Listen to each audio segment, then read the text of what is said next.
ॐ तत्कथामृतं तप्तजीवनं कविभिरीडितं कल्मषापहं श्रवणमङ्गलं श्रीमदाततं भूरि गृह्णन्ति ये भूरिदा जनाः। श्री रामकृष्ण वचनामृत। दक्षिणेश्वर में भक्तों के साथ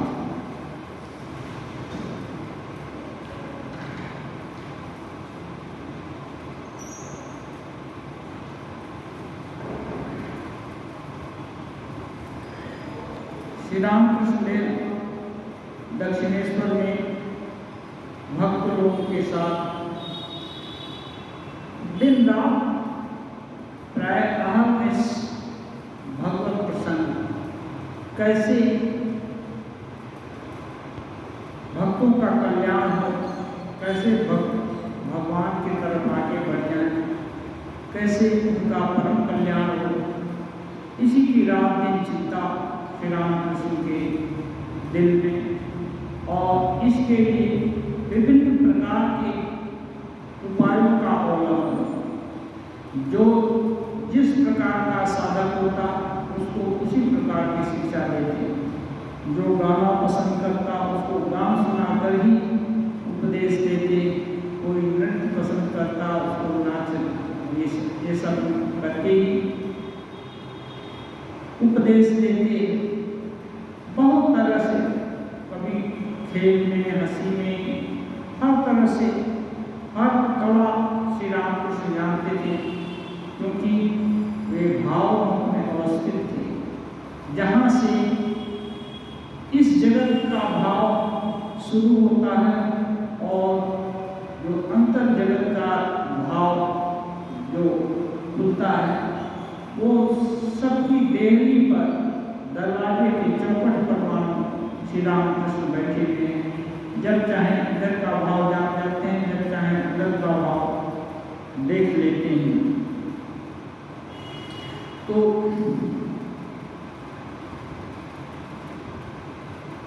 बात हो रही थी साकार और निराकार में। श्री रामकृष्ण देव गाना गाए थे, निर्गुण तो हमारा पिता है, सगुण हमारी मातारी है, किसकी निंदा करें, किसकी वंदना करें, दोनों पल्ला भारी है। ये कबीरदास जी का ये कविता है।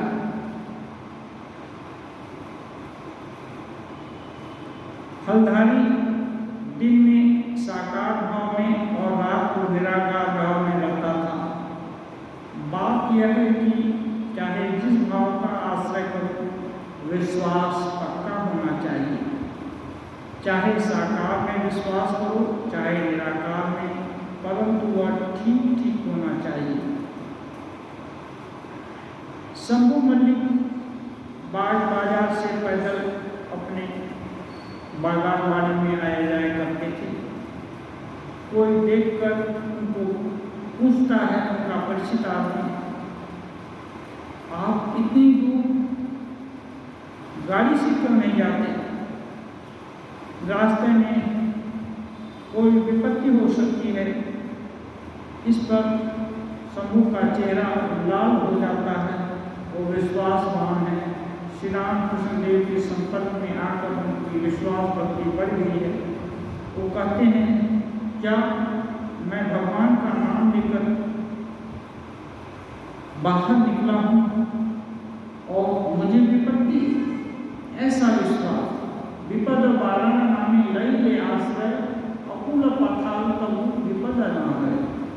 मैं ऐसे का आश्रय लिया हूँ जो कि विपद वाला, विपद नाशनी माँ है, उनका आश्रय मैं लिया और भला मेरे को विपत्ति होगी? ऐसा विश्वास से ही सब कुछ होता है। मैं कहता था कि अमुक से भेंट हो जाए या अमुक खजांची मेरे साथ बात करे तो मैं समझूं कि मेरी व्यवस्था सत्य है, परंतु जो मन में आता था वही हो जाता था। ठाकुर परीक्षा भी करते थे कि मेरी जो अवस्था है ये सब सत्य है क्या। तो इसके लिए जो भी कल्पना करते थे इसको टेस्ट करने के लिए वो सब हो जाता था। अब ये रामकृष्ण देव जो इस जगत और उस जगत, आध्यात्मिक जगत और ये जो सांसारिक जगत, सबका खोज, सबका हर कुछ जानते हैं मास्टर, लेकिन उनके शिष्यगण तो इस जगत की ही बात जानते हैं, उस जगत का तो कुछ नहीं जानते। तो मास्टर कहते हैं, मास्टर ने अंग्रेजी का न्याय शास्त्र पढ़ा था, उसमें लिखा है कि सवेरे के स्वप्न का सत्य होना लोगों के कुसंस्कार की ही उपज है। मान्यता ये है कि भोर भोर में जब जैसे ही सपना देखा और तुरंत नींद खुल गई, वो सपना जल्दी पूरा होता है। वो वाल्मीकि रामायण और इसमें भी है, तुलसीदास जी रामायण में त्रिजटा अपना सपना बताती है कि मैंने स्वप्न देखा है। हाँ, सुबह सुबह में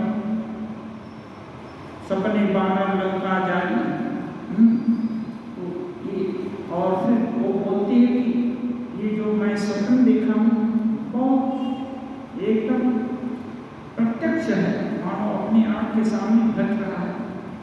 और विचार करके मैं बोल रही हूँ कि ये वही है, सत्य गए के विचार, ये चार दिन में ही सत्य होगी, इसमें दो राय नहीं है। तो ऐसी अपने देश में मान्यता है। तो लेकिन अंग्रेजी शास्त्र में इसकी व्याख्या नहीं है, वो लोग उसको मन का कुसंस्कार मानते हैं।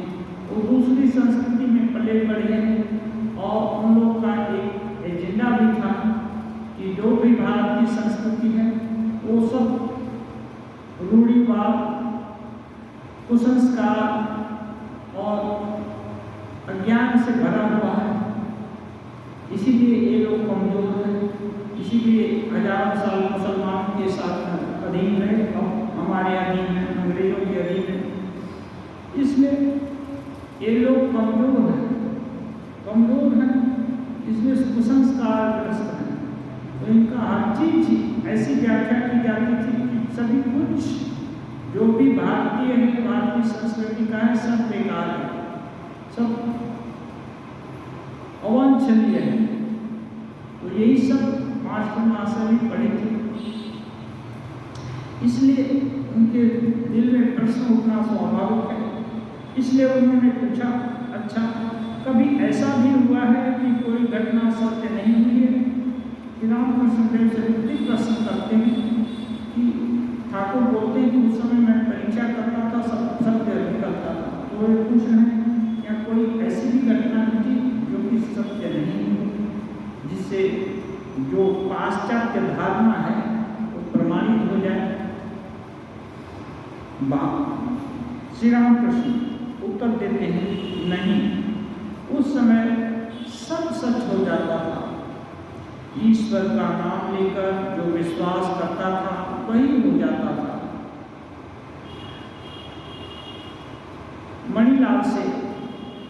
मणिलाल के दूसरे हैं, पर इसमें एक बात है, सरल और उदार हुए बिना यह विश्वास नहीं हो सकता। सरल और उदार हुए बिना इसमें विश्वास नहीं हो सकता। जिसके शरीर की हड्डियां दिखाई देती हैं, जिसकी आंखें छोटी और धंसी हुई हैं, जो ऐंचा ताना है, उसे सहज में विश्वास नहीं होता। इसी प्रकार और भी कई लक्षण हैं। ये लक्षण कैसे होते हैं? ज्योतिष शास्त्र में जो शरीर विज्ञान जानते हैं, ऐसे ये सब में विभिन्न लक्षण बताए गए हैं। और देखेंगे कि परिवर्तन, सतत परिवर्तन हो रहा है। जो विज्ञान भी बोलता है जो सेल आज है, इस समय है, वो दूसरे क्षण परिवर्तित हो रही है। एक सेल मरती है, दूसरी सेल बनती है, ऐसा हो रहा है। नहीं तो बुढ़ापा कभी ना आए, बच्चा कभी ना बढ़े, बच्चा बच्चा ही रह जाएगा, बूढ़ा बुढ़ा ही जवान जवान ही रह जाएगा, बूढ़ा बूढ़ा ही रह जाएगा, कोई परिवर्तन नहीं होगा। लेकिन ऐसा होता नहीं है, सतत हर चीज परिवर्तित हो रहा है।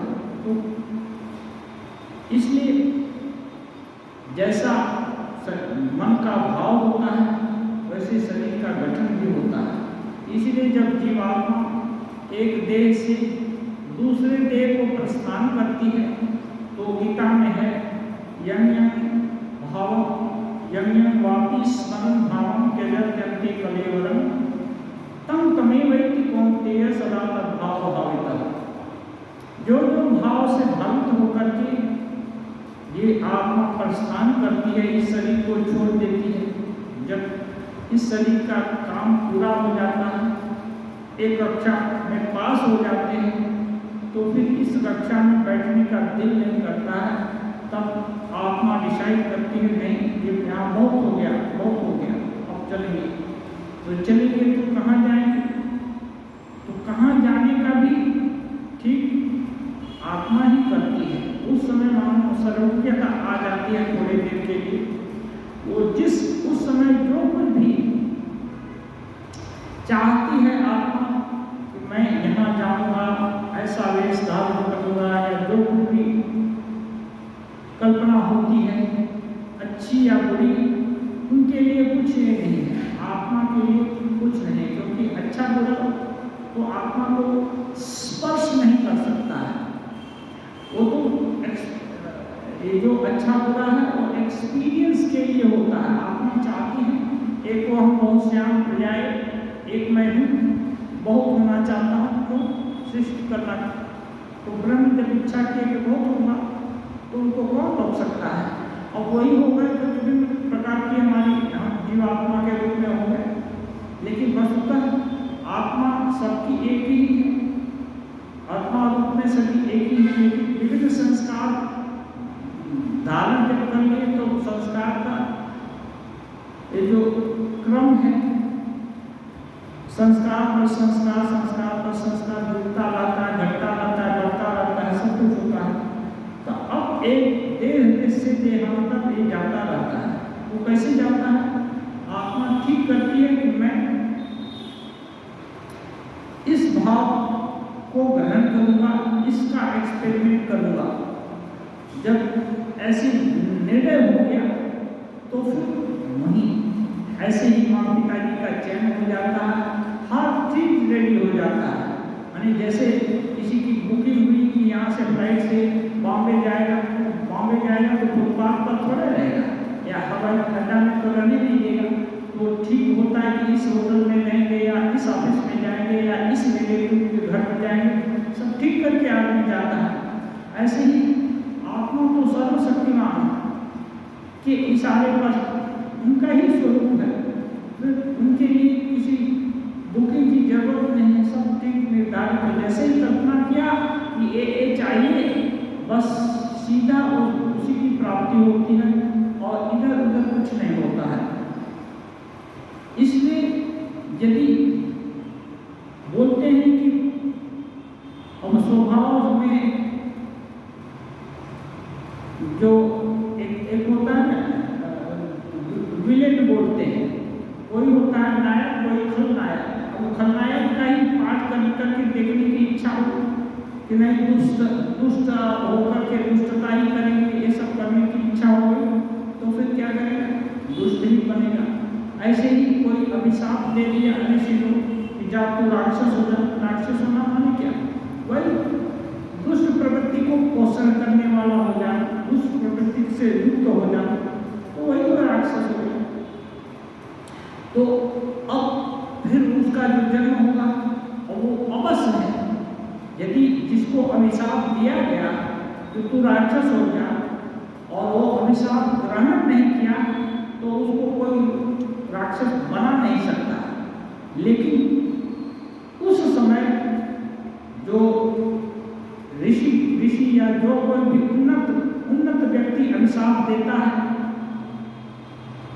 उसके अभिशाप से प्रभावित होकर के जिसको अभिशाप देता है वो मान लेता है कि नहीं ये अभिशाप मुझको लगेगा। जब मान लेते हैं कि हमको जल आएगा तो जल आ जाता है।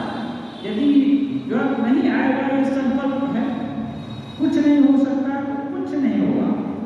इतनी आत्मा में शक्ति है। लेकिन मान लिया कि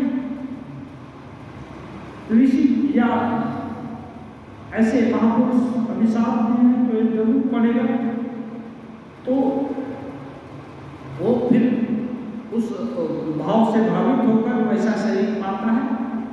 तो शरीर जो भी मिलता है उसके एक लक्षण, देवता के शरीर के लक्षण एक होंगे और असुर के शरीर के लक्षण दूसरे होंगे।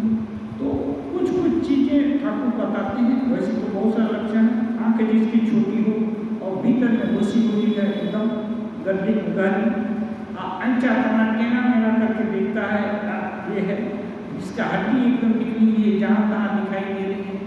वो बोलते हैं कि इनको ये नहीं होता, विश्वास नहीं होता।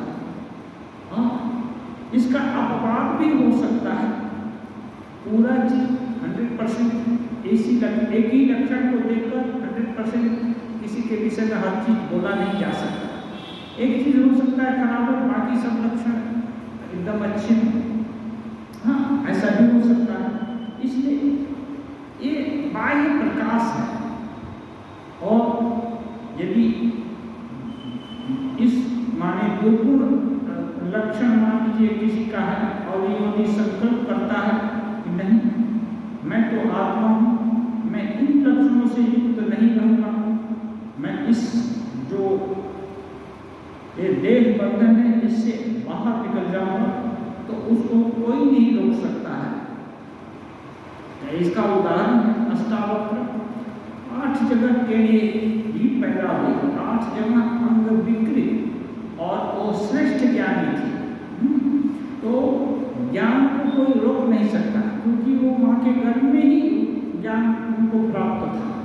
हाँ, ऐसे ही ऋषि जन्म लिए थे और ऋषि के घर में ही जन्म लिए थे, लेकिन वो अपने पिताजी, उनके पिताजी कुछ बोल रहे थे, ये बच्चा बीच में इंटरप्ट कर दिया, नहीं पिताजी ये नहीं ऐसे हुआ, बस वो गुस्सा हो गए। उनको बहुत बड़ा मतलब है, बाहर भी नहीं आया पेट से और हमको शिक्षा देने लगा। पिताजी को पिताजी गुरु माना जाता है और पिताजी उनका अभिशाप दे दिए थे अष्टावक्र को। बाद में ये अष्टावक्र लड़का राजा जनक के दरबार में जाकर के उनके दरबारी को हराया था और पिताजी को उसके चंगुल से छुड़ाया था।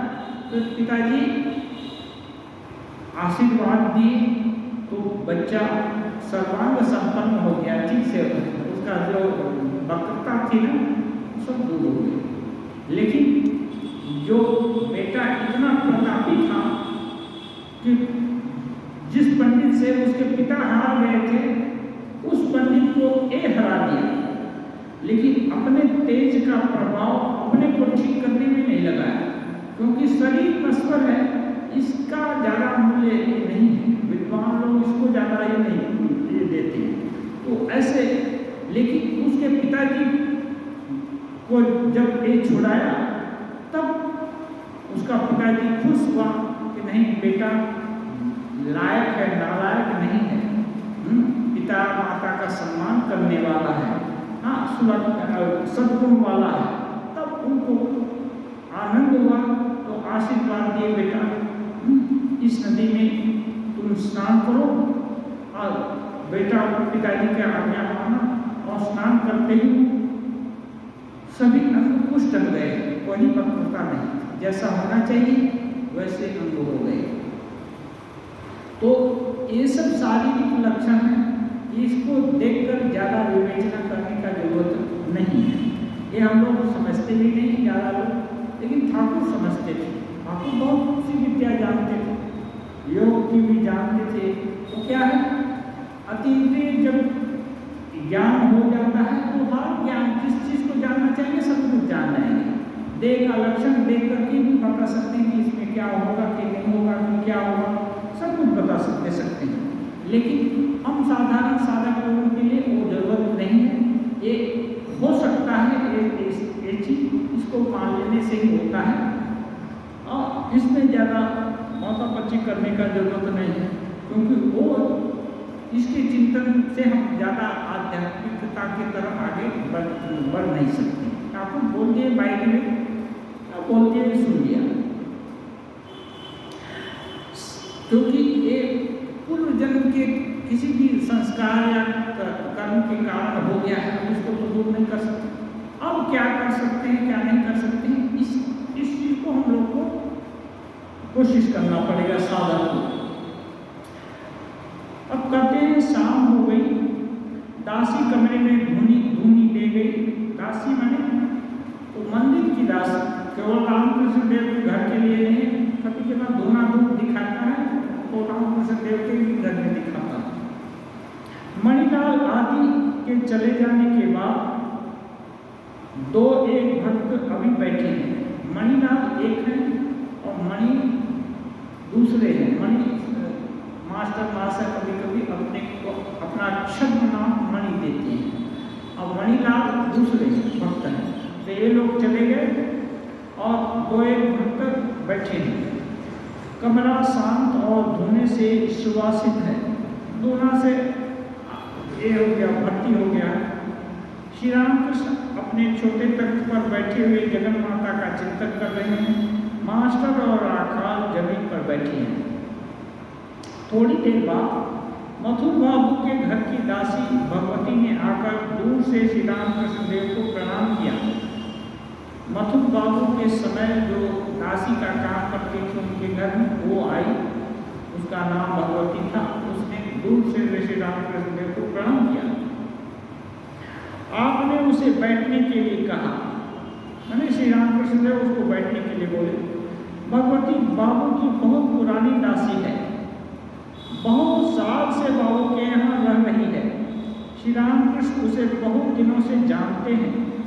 पहले उसका स्वभाव अच्छा न था, उसका स्वभाव अच्छा नहीं था, पर श्री रामकृष्ण दया के सागर हैं, पतित पावन हैं, इसलिए उससे पुरानी बातें कर रहे हैं, आगे की बातें कर रहे थे। पुराने समय में मथुर बाबू और पुरानी मंदिर कैसे प्रतिष्ठा हुई है, और सब पुरानी बातें होती हैं, उस समय की बातें कर रहे हैं, जिससे चलो जो भूल चूक हो गया, अब उसको दोष नहीं देखते। श्री रामकृष्ण देव तो दोष नहीं देखते। तो अब श्री रामकृष्ण देव पूछ रहे हैं, अब तो तेरी उम्र बहुत हुई है, जो रुपए कमाए हैं उनसे साधु वैष्णव को खिलाती है क्या, है या नहीं? साधु वैष्णव को खिलाती है या नहीं? मीन्स जो तुमने सब और असत उपाय से धन पैदा किया है, अब तो तुम बूढ़ी हो गई, उस पैसे का सदुपयोग करती है। साधु और वैष्णव को खिलाने का मतलब जो उससे कोई पाप वर्जित हुआ हो तो वो कट जाएगा, कम होगा।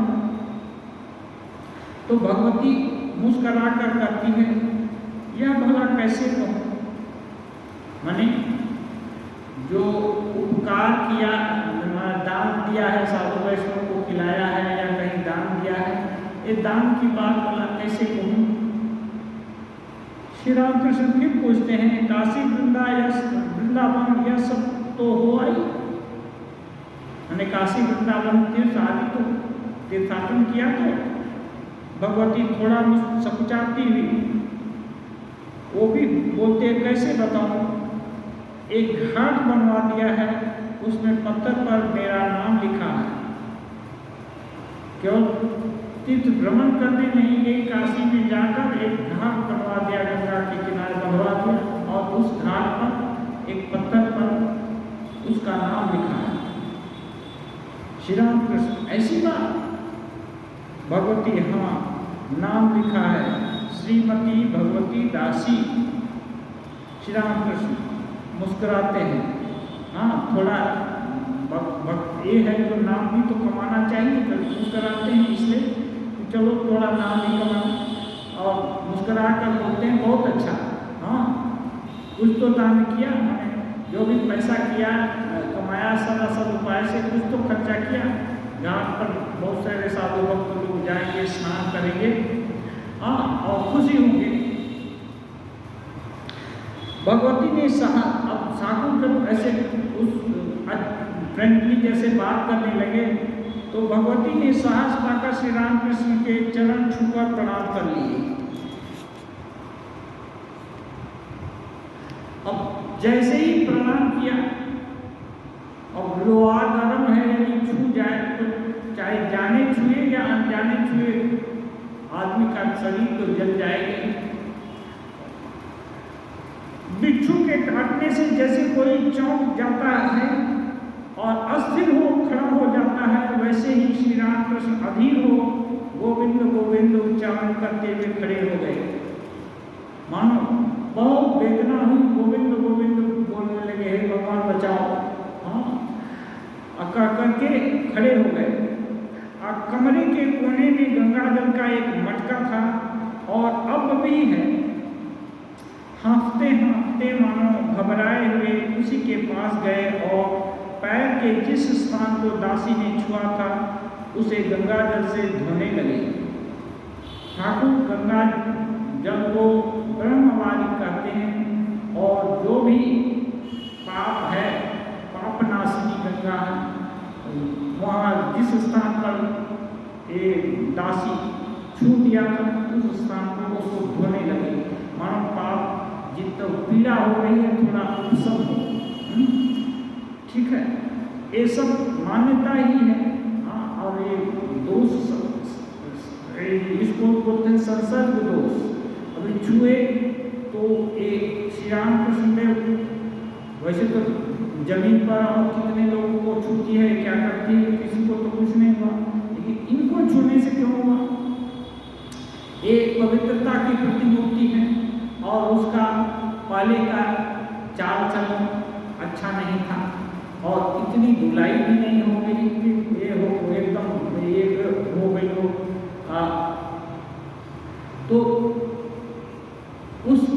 उसका जो भी पाप वाला शरीर है उससे स्पर्श किया पैर को, तो ठाकुर को बहुत वेदना हुई, क्योंकि अब पाप का फल भोगना पड़ेगा, क्योंकि ठाकुर करुणा के सागर है। हाँ, और यदि ठाकुर एकदम पत्थर जैसा हो जाए, किसी का संवेदनहीन हो जाए तो कुछ नहीं होगा। उनको वो इच्छा में है, लेकिन नहीं, वो करुणा है और ऐसे लोग छू देने से फिर करुणा के कारण उनको कष्ट होता है। तो इसलिए पैर धोने लगे। थोड़ा देखना हो रहा है प्रत्यक्ष को, उसको उपसम करने के लिए गंगा जल धो रहे। अब मास्टर महाशय लिखते हैं, दो एक भक्त जो कमरे में थे स्तब्ध और चकित हो एक टक यह दृश्य देख रहे हैं। अभी तक जिससे ठाकुर हंस हंस करके प्रेम से बात कर रहे हैं, अच्छा से बातचीत हो रहा, अब वो छूट गया तो उनको हालत खराब हो गया। दासी जीवन मृत की तरह बैठी है। दासी को मानो ठाकुर को खून नहीं, क्योंकि उसके छूने मात्र से ठाकुर को इतनी पीड़ा हो। हाँ, तब इसको समझ में आया होगा कि वो इतनी घाट बनवाई है जहाँ में तीर्थ दर्शन कर किया, उससे शुद्ध नहीं हुई। शुद्ध हो जाए तो ये सब होने का सवाल नहीं होता है, लेकिन अशुद्धि बनी है इसलिए ऐसा होता है। एक जब ठाकुर बोले कि साधु के पित्तलौकी, एक जो कमंडलू है, पित्तलौकी का बना हुआ कमंडलू चारों धाम करके है, सब जगह डूबा, विभिन्न तीर्थ स्थल के जलों में उसको डुबाया गया, लेकिन उसका तीतापन गया नहीं। तीतापन कैसे जाए? तीतापन को यदि हटाना है तो बहुत घसना मांझना पड़ता है। घस मांझ कर यदि उसका स्किन जो जिसमें तिक्तता है उसको हटा दिया जाए तब वो तीता नहीं होगा। केवल गंगा जी में या किसी सरजू जी में डुबाए और निकालिए उससे नहीं हटता है। इसका मतलब भयंकर साधना करनी पड़ेगी, अनुताप अग्नि में जलना पड़ेगा, तब दोष दूर होंगे। हाँ, अश्रु पाप होगा, पश्चाताप होगा कि जो हे भगवान हमसे भूल जानो और न हो। हाँ, या इस भूल का जो भी कलंक है वो दूर हो जाए, भले ही कष्ट दो या जो कुछ भी करो इसको हमारे इससे चित्त से संस्कार से हटा दो। बहुत प्रार्थना, बहुत पूजा, बहुत ये किया तभी उसका ये हो सकता है। और एक कहते हैं उपनिषद में ज्ञानाग्नि इसमें है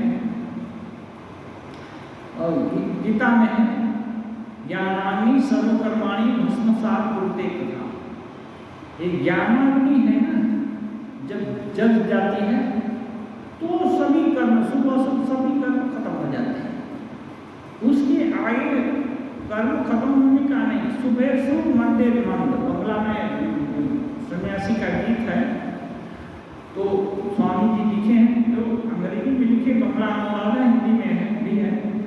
शुभ फल अशुभ अशुभ कर्मों का शुभ कर्मों के हैं शुभ फल, इसकी सामर्थ्य बदल दे यह नियम अटल और अविचल। हाँ, ये नियम अटल और अविचल है। हाँ, यह सब सत्य है, किंतु जो नाम रूप के परे रहता है वह नित्य मुक्त आत्मा है, आनंद सदैव विचरता। बोलते हैं ये सब सत्य है कि कर्म का फल भोगना पड़ेगा, ये इसको कोई नहीं रोक सकता। फिर भी जो नित्य मुक्त आत्मा है, स्वच्छंद सदैव विचरता, वो जो नित्य मुक्त आत्मा है वो इस सबसे स्वच्छंद है।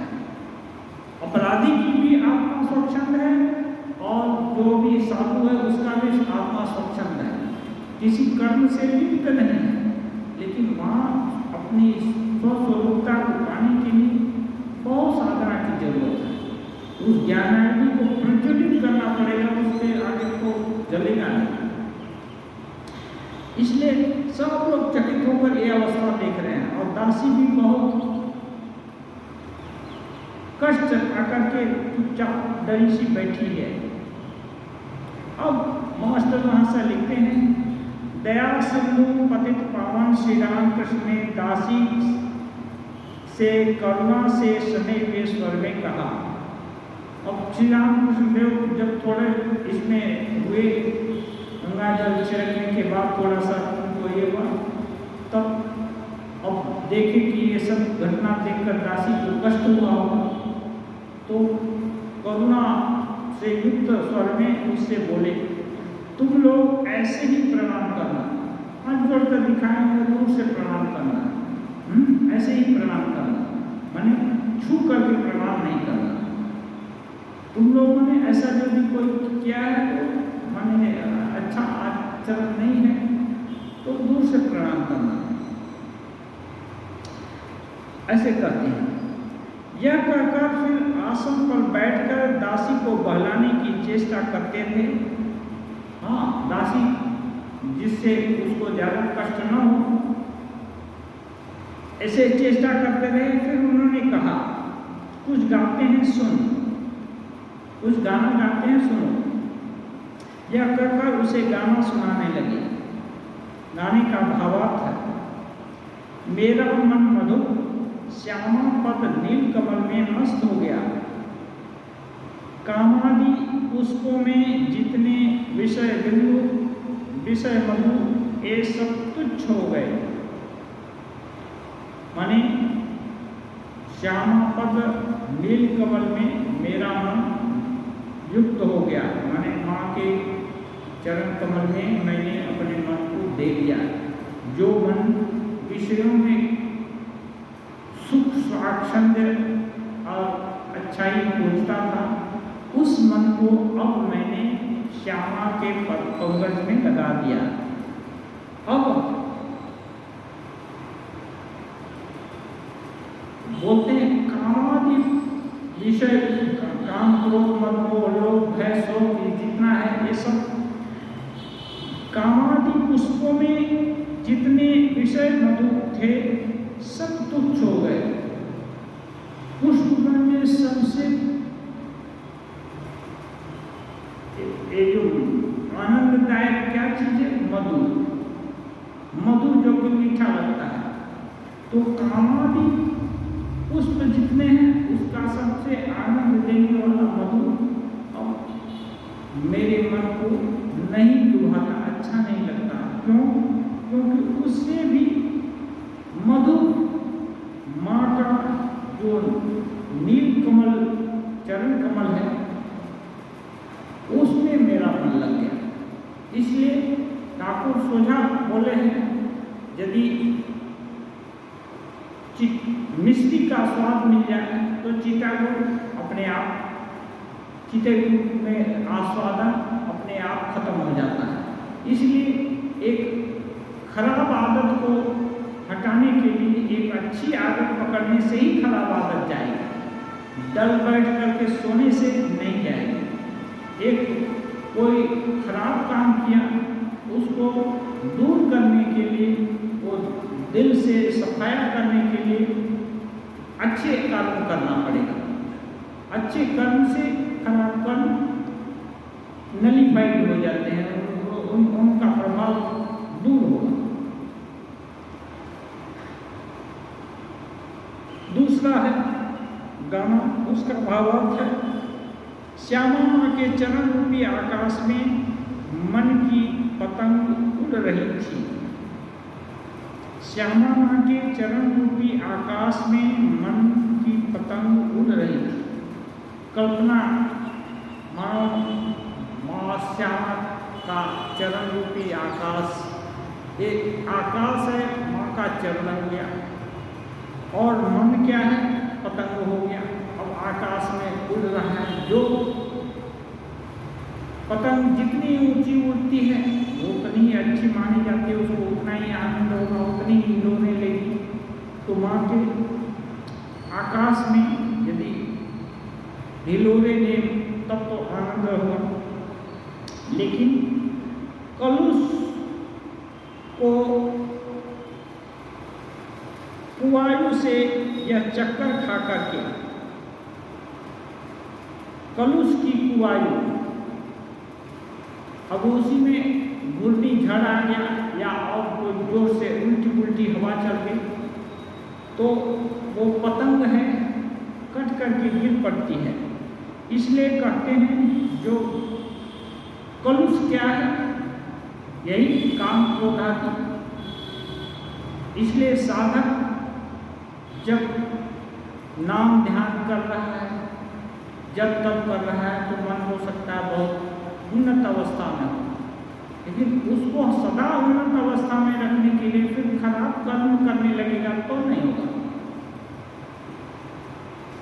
ध्यान जब करने के समय उन्नत रहे और उसके बाद जैसे ही उतरे, फिर भागवत कथा जब सुन रहे हैं, भगवान की कथा सुन रहे हैं, तब तक तो धर्मानुकूल आचरण करना चाहिए, सत्य बोलना चाहिए, ये सब सुना।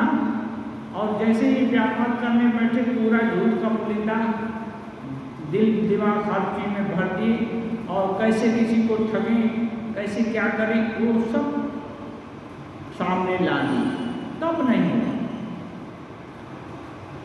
ये जो व्यवसाय कर रहे हैं उसमें थोड़ा प्रॉफिट तो चाहिए, नहीं तो व्यवसाय कैसे आगे बढ़ेगा। वो प्रॉफिट लेना ठगना नहीं है, लेकिन ठगने का भाव होना, जे हम कैसे भी करके नैतिक या अनैतिक किसी भी तरह से हमको जो भी ग्राहक आया उसको फंसाना और उसको दोहन करना है, उससे छीन लेना है, जैसे भी हो उसका धन।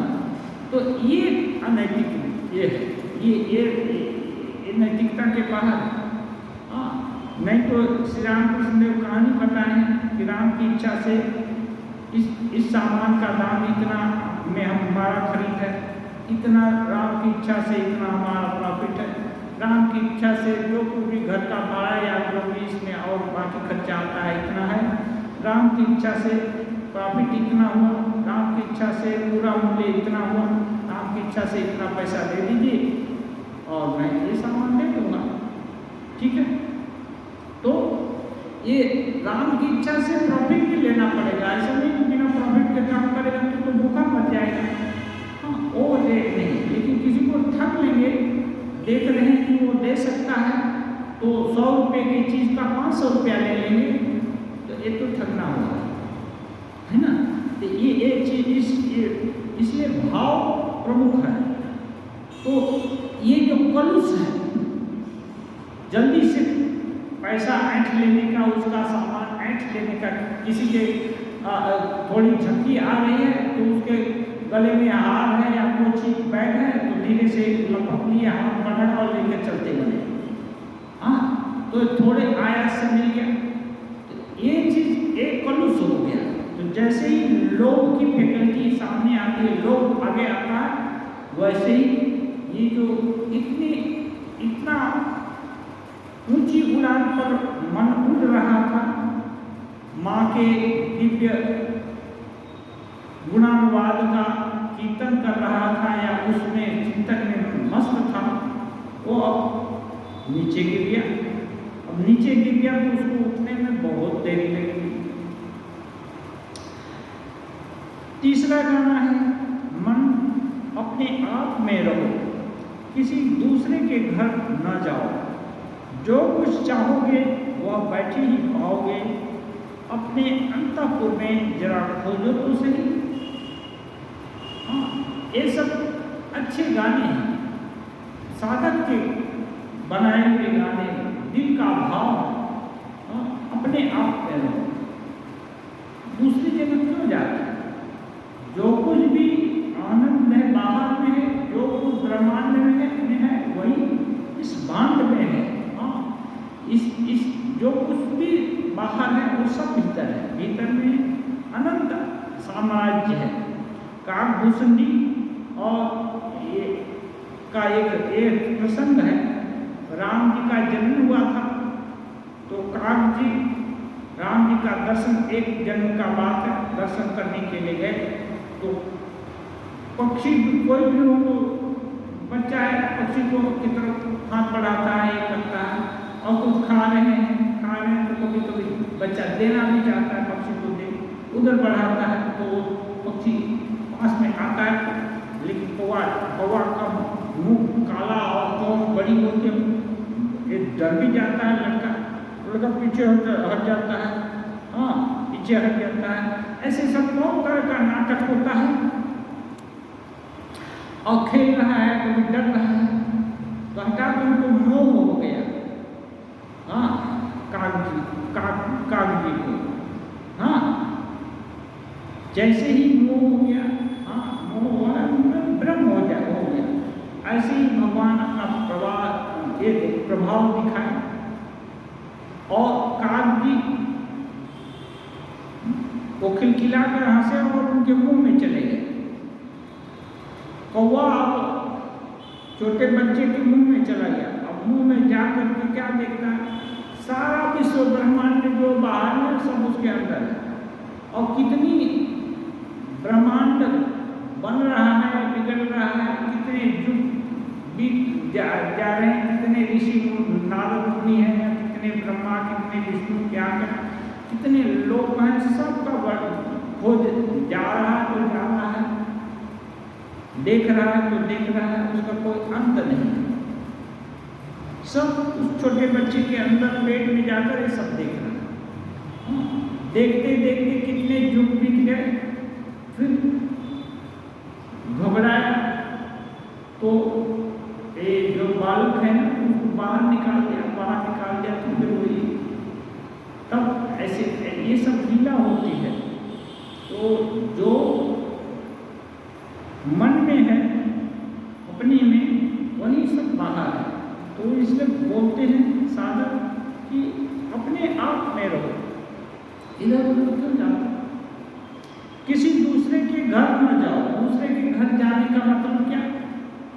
दूसरे की चीज, दूसरे की वस्तु, दूसरे की उपलब्धि, उसकी चिंता करना, अपनी चिंता नहीं करना। दूसरा ऊंची कक्षा में पास हो गया, अच्छी नौकरी लग गई, ज़्यादा रुपया कमाने की नौकरी लगी, तो उसकी चर्चा करते रहा। पर चर्चा करने का समय कहाँ साधक? अपना क्या हुआ है देखो, क्योंकि बाहर से कुछ मिलने वाला नहीं है। जो खुद ही किसी चीज के लिए का साधन दूसरे को क्या देगा?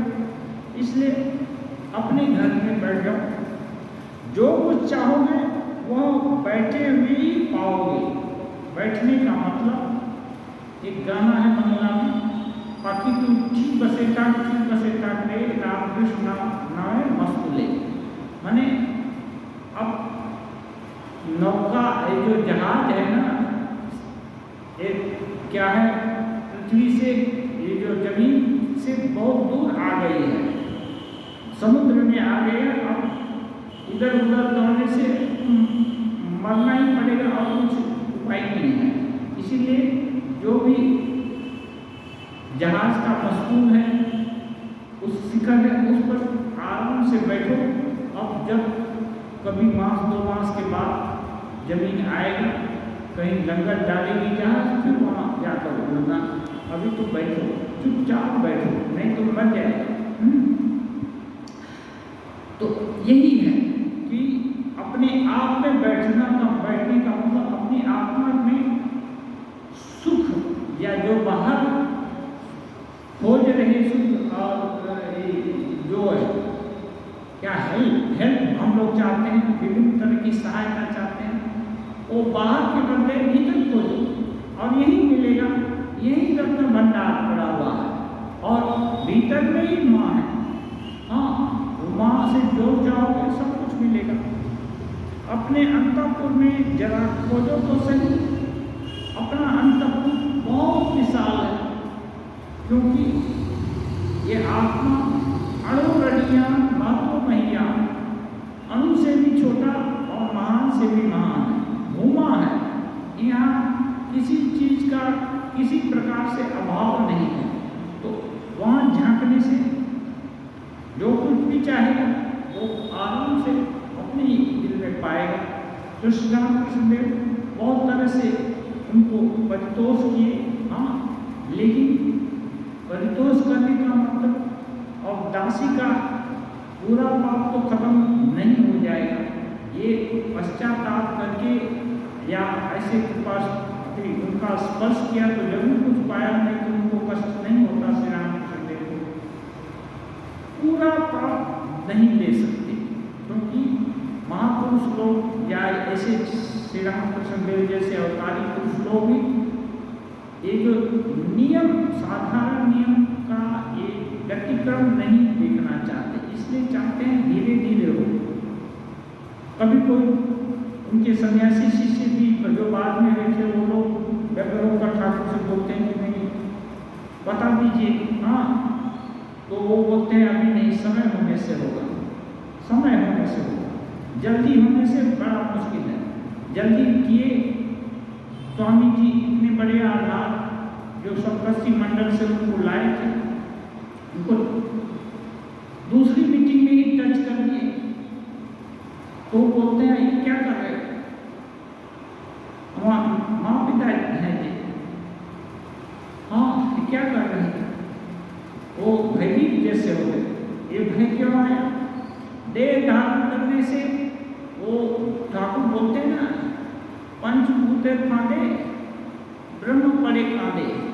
जो पंचभूत है ना, क्षिति जल पावक गगन समीरा, पंच तत्व यह अधम शरीरा। क्षिति जल पावक गगन और समीर माने हवा, ये सब 5 तत्व है। इस 5 तत्व के अधीन जब हो जाता है जीवात्मा, तब उसको जीवात्मा का गुण धर्म निभाना ही पड़ता है, सुख दुख झेलना ही पड़ता है। इसका लिमिटेशन कुछ आ ही जाता है। इसी के कारण तो श्री रामकृष्ण देव को 14 साल साधना करना पड़ा। साधना का समय तो हम भी कर सकते थे, लेकिन नहीं, 14 साल खाने का होश नहीं, बैठने का नहीं, पहनने का नहीं, और जंगल में जहाँ की सियाल कुत्ते ये सब लोग रहते, वहाँ जाकर के चुपचाप साधना कर रहे हैं, कभी पेड़ पर बैठ कर के साधना कर रहे हैं, मच्छर माछी कितनी खा रहे हैं, काट रहे हैं, तो किसी का औषधि का होश नहीं। और जब साधना से उपरत हुए तब इतनी भयंकर डिसेंट्री कि कंकाल मात्र अवशेष रह गए। ये सब देह धारण करने के कारण ये सब कष्ट भोगना पड़ेगा। और लास्ट में कितने भक्त लोगों का या जिनका भी ये हुआ, ऐसे ऐसे लोग चाकू को स्पर्श किए, सबके स्पर्श के परिणाम स्वरूप, सब पर करुणा के परिणाम स्वरूप उनको कैंसर रोग से भी एक होना पड़ा, क्योंकि वो एक बार देखे थे उनका शरीर घाव से ग्रस्त है। हाँ, बहुत जगह एकदम से होल हो गया, अपने देह को ही देखकर व्यर्थ हो गए। फिर सोचे, जिसने कभी कुछ खराब नहीं किया, किसी का खराब नहीं सोचा, किसी का नुकसान नहीं किया, उसको भला इतना कष्ट कैसे क्यों हो सकता है? तब उनका दिमाग दूसरे तरफ हुआ कि नहीं, यही कारण है विभिन्न तरह के लोग विभिन्न कामना वासना लेकर आकर इसका स्पर्श करते हैं और माँ की करुणा इसके थ्रू हो जाती है। इसलिए सबका ये जो कर्म फल है ना, वो इस शरीर में भोगना पड़ता है। भोगेगा तो भोल हो जाएगा, कष्ट होगा। तो इस विश्व ब्रह्मांड में कोई चीज, जैसे एनर्जी है ना, कंजर्वेशन ऑफ एनर्जी E=mc²। हाँ, ये बोलते हैं ना, एनर्जी रूप परिवर्तित करती है, पूरी नष्ट नहीं होती। ऐसे ही पाप पुण्य पूरे नष्ट नहीं होते, यहाँ आने वहाँ जाकर के प्रभाव दिखाते हैं। इसलिए जितना हो सके पुण्य कर्म करना चाहिए, पाप नहीं। और लेकिन आत्मा, चाहे पुण्य कर्म हो या पाप हो, आत्मा उससे हर समय सब समय सभी अवस्था में उससे भिन्न है, ये मानना है। और ये मानकर ये दृढ़ विश्वास हो तो कोई नहीं, जो भी भूल त्रुटि हुई है या कमी आज दिख रही है वो अंत तक नहीं रहेगी, क्योंकि ये अपने आप इन त्रुटियों से कोई लेना देना है नहीं। हम निसंग हैं, बस जरूरत है अपने को निसंग, इनसे हमारा कोई वास्ता नहीं है। ये भूल समय काल के कारण हो गई। स्वामी जी से भूल हो गई कि मेरे माँ पिताजी हैं और तुम ये क्या कर रहे हो, वो भूल नहीं, वो समय के कारण बचपना था। इसलिए कि यही स्वामी जी निर्विकल्प समाधि के लिए ठाकुर से कितनी बार प्रार्थना की, और जब ठाकुर की कृपा से निर्विकल्प समाधि हुई भी तो रामकृष्ण ने उस पर ताला लगा दिए, बोले कि अभी माँ का काम करना पड़ेगा, उसके बाद इसकी चाबी हमारे पास रहेगी, बाद में खुलेगी। इसके बाद स्वामी जी बहुत बार हिमालय में जाकर समाधि में डूब जाने का, यहाँ तक कि पौहारी बाबा से योग सीखने का, बहुत तरह का सब बहुत कोशिश की, बार कोशिश की, लेकिन हर कोशिश उनकी असफल, उनका वो सब कोशिश असफल रहा। क्यों? क्योंकि जिसको सब कुछ दे दिया गया है और एक दूसरा काम दिया गया, उस काम के किए बिना उनको छुट्टी कैसे मिलेगी? हाँ, तो एक डिवाइन लीला है। जब संकल्प एक बार हो गया, संकल्प कब हुआ?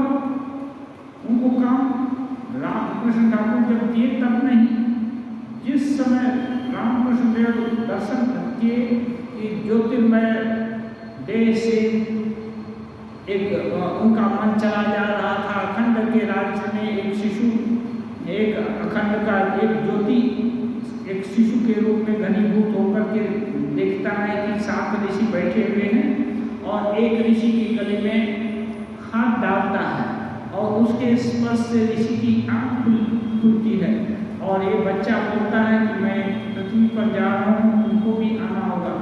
उस समय तो सहमति सूचक उसके भाव रहे, बस वहीं कंसेंट मिल गया कि नहीं, अब जब हम जा रहे हैं सहायता करने के लिए तो पूरा सहायता किए बिना छुट्टी नहीं मिलेगी। एक बार संकल्प कर लिया कि ठीक है हम सहायता करेंगे, तो आधा में कैसे जाएंगे बाबू? आधा में जा नहीं सकते, भाग नहीं सकते। हाँ, ये सब तो बाय ये परिकल्पना है कि चाबी हमारे हाथ में रह गई है, चाबी उसी दिन लग गई जिस दिन वो कंसेंट दिए कि नहीं ठीक है मैं आपके साथ आ रहा हूँ क्यों आपका आपके सहायक के रूप में आ रहा हूँ, तो आ रहा हूँ इसका मतलब बिना पूरा किए वापस जाना नहीं होगा, उसी समय तय हो गया। बाह्य ये सब बाकी चीज तो बाह्य प्रकाश हुआ, इसलिए संकल्प जब हो जाता है कि हम ये होंगे या ये करेंगे, इसलिए बोलते हैं महाशक्ति है संकल्पों की महापुरुष वसंती बेचकी। ये जो संकल्प है साधना क्या है? साधना है अनावश्यक संकल्पों का निगेशन, यानी अनावश्यक आलतू फालतू संकल्प हम नहीं करेंगे। आलतू फालतू संकल्प क्या है? राजा के पास जाने से पूरा राज्य मिल सकता है तो उसे लौकिक टुकड़ा क्यों मांगेंगे? इससे यदि लौकिक टुकड़ा मांग रहे हैं, छोटा मोटा चीज मांग रहे हैं, इसका मतलब ये जो है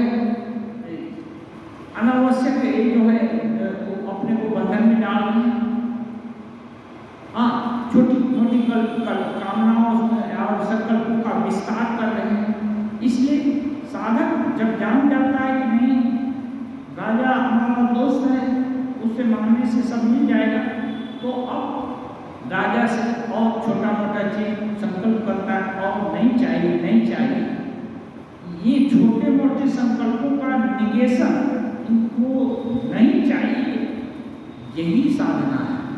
खबरदार अब तो पीने से स्वाति नक्षत्र का वो नहीं पीना है और सामान्य जल नहीं पीना है, ऐसा चातक जैसा, ऐसे कुआं जैसा संकल्प कि वरुण तो संपूर्ण तो रहम कुमारी, यदि शादी करूंगी तो शिव जी से, नहीं तो कुमारी रहूंगी, ये संकल्प हो जाए तो बाकी जितने भी प्रलोभन हैं सब खत्म हो जाएंगे।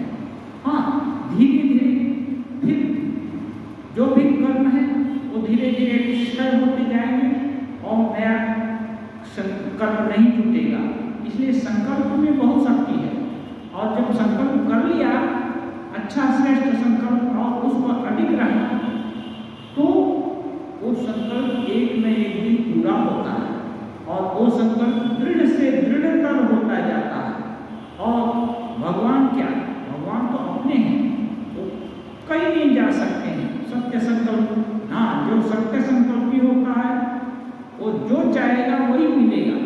उसके संकल्प में इतनी दृढ़ता, इतनी शक्ति, इतना सामर्थ्य और इतना विश्वास हो जाएगा कि फिर वो जन्म इसलिए तो साधक को जब बोला, ठाकुर की कहानी है, नारद जी बोलते हैं एक साधक को कि इस इमली के पेड़ में जितने पत्ते हैं भगवान बोले उतना जन्म तुमको लेना पड़ेगा, उसके बाद वो बुलाएंगे।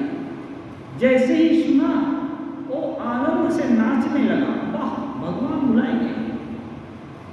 अमोघ भाग्य, ऐसा दिन कभी आएगा, ये सोचने से ही उसको आनंद हुआ और मस्त हो गया। इमली के पत्ता में कितना पत्ता है वो सब का उसको ख्याल नहीं, भगवान बुलाएंगे, इससे हर इतना आनंद हुआ तो वो नाचने लगा। ये चाहिए कि नहीं भगवान बुलाएंगे, बाकी सब झूठ झमेला वो तो आता जाता रहेगा, उसमें क्या फर्क पड़ता है। और इतना आनंद हुआ कि उसके सभी जन्मों का भोग उसी समय हो गया और भगवान तुरंत बुला लिया।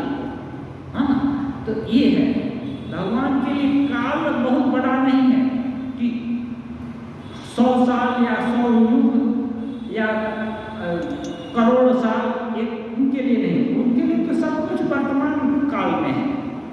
केवल यही है कि जो संकल्प हुआ था कि बाहर एक सब देखेंगे, वो सब खाएंगे, वहाँ उधर सैर करेंगे, वहाँ जाएंगे, वहाँ टीका लगाएंगे, वहाँ झाड़ू लगाएंगे, वहाँ पोछा लगाएंगे, जितना भी संकल्प हुआ है अच्छा बुरा, अब उसको तो करना पड़ेगा। अब जब ठीक कर लिया कि नहीं अब कोई संकल्प नहीं होगा, अब एक ही संकल्प होगा, स्वाति नक्षत्र का बोध। स्वाति नक्षत्र का बोध क्या है? स्वरूप की प्राप्ति, भगवत स्वरूप की उपलब्धि, और कुछ नहीं चाहिए और कोई संकल्प नहीं करेंगे। बस अब साधना एकदम घनीभूत होने लगी। अब उसको एक न एक दिन मिलना ही मिलना है, उसको कोई टिका नहीं सकता, डिगा नहीं सकता। और ये अंग्रेजी में कहावत है, God helps those who helps ourselves. जो स्वयं अपनी सहायता करता है, भगवान उसकी सहायता भी करते हैं। और श्री रामकृष्ण देव बोले हैं, कोई एक पैर चलता है भगवान की तरफ तो भगवान 100 पैर आगे जाते हैं। हाँ, एक गुण भगवान देखते हैं, 199 अवगुण माफ कर देते हैं। ये सब विश्वास जिसका हो उसको भला उसका अकल्याण कैसे हो सकता है, उसको बड़ा पथ भ्रष्ट नहीं हो सकता, उसको स्टेमिना आएगी और एक दिन वो सफल होगा। ओम निरंजनम नित्यम अनंत रूपम भक्तानुकंपाधृत विग्रहम ईशावतारम